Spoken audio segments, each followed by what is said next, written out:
जय श्री राम दोस्तों।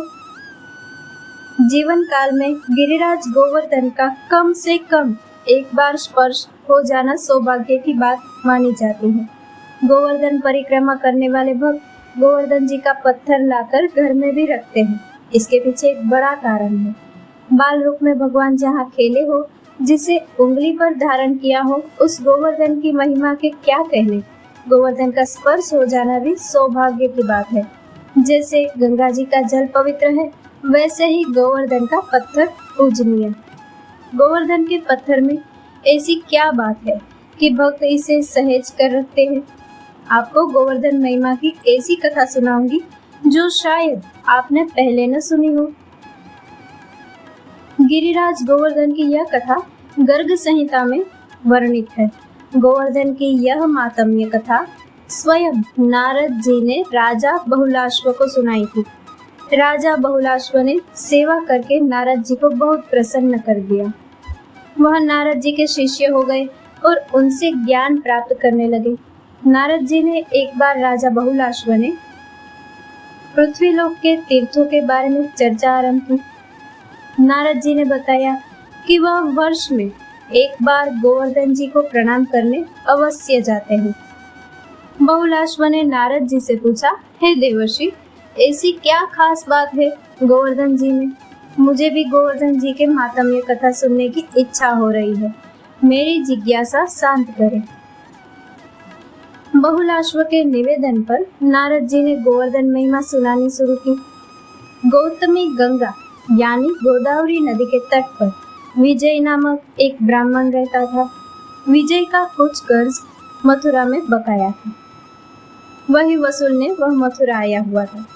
दिन में उसने वसूली की और शाम होने से पहले ही अपने रास्ते चल पड़ा। गोवर्धन गिरिराज जी तक पहुँचते पहुँचते अंधेरा होने लगा। चूंकि विजय के पास एक लाठी के सिवा कोई हथियार तो था नहीं, उसे चोरों का डर महसूस हुआ। इसीलिए उसने गोवर्धन जी के पास से एक गोल पत्थर उठाकर साथ रख लिया। डर भगाने के लिए वह हरे कृष्णा भजता जंगल के बीच से ब्रजमंडल को पार कर गया। वह थोड़ा ही आगे बढ़ा होगा कि उसके सामने एक 3 पैरों वाला राक्षस आ खड़ा हो गया। राक्षस का मुंह उसकी छाती पर था।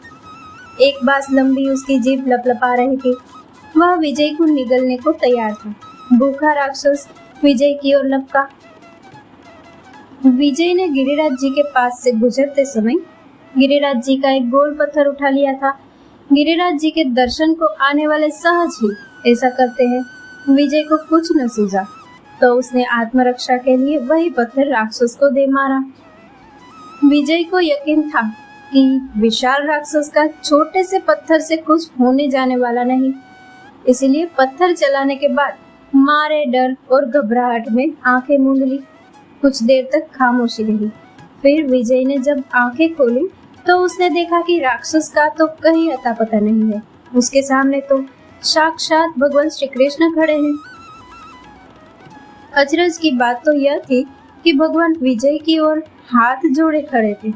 इससे पहले कि विजय कुछ करता, उस बंसीधारी स्वरूप ने विजय से कहा, आप धन्य हैं जो मुझे इस राक्षस योनि से छुटकारा दिला दिया। विजय ने सोचा, यह क्या आश्चर्य है। बंसीधर मुझे कह रहे हैं कि मैंने उनका उद्धार कर दिया। यह कौन सी माया है। वह चकित होकर उसे देखने लगा। बंसीधर ने उसके मन की बात पढ़ ली और उसका कौतूहल कम करते हुए निवेदन किया। उद्धार गति से गुजरे उस राक्षस ने विजय का बार बार आभार प्रकट किया। वह बोला, हे ब्राह्मण, इस पत्थर के शरीर से छू जाने भर से सिर्फ मेरा उद्धार ही नहीं हुआ, बल्कि मैंने श्री कृष्ण का सारूप्य प्राप्त कर लिया। मैं उनके जैसा हो गया। यह सब आपके द्वारा मुझ पर चलाए गए इस पत्थर की महिमा है। इस छोटे से पत्थर के प्रहार से ही मेरे अंदर के श्राप का संहार हो गया। आप मेरे उद्धार के माध्यम बने। आपको बारंबार नमस्कार है। विजय बोला, यह क्या बात कर रहे हैं आप?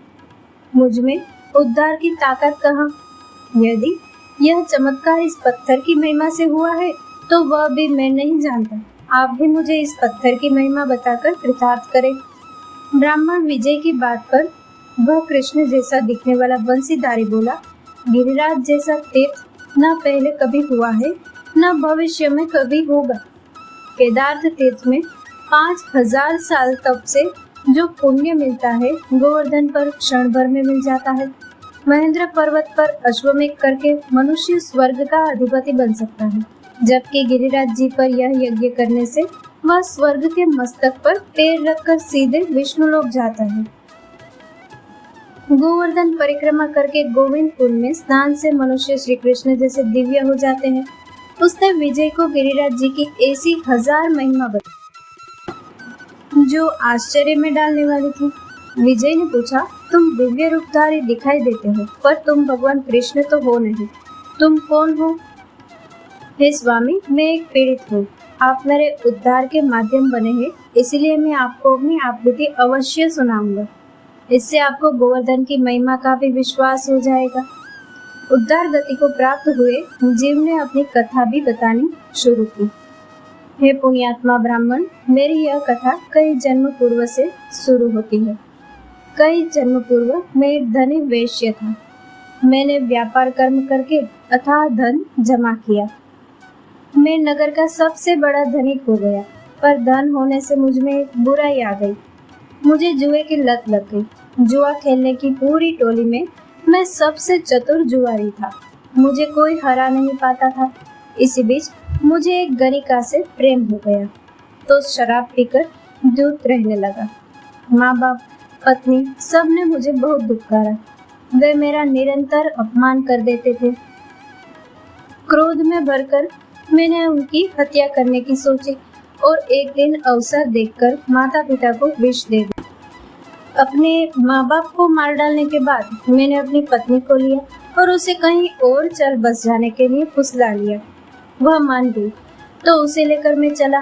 रास्ते में मैंने पत्नी की भी हत्या कर दी।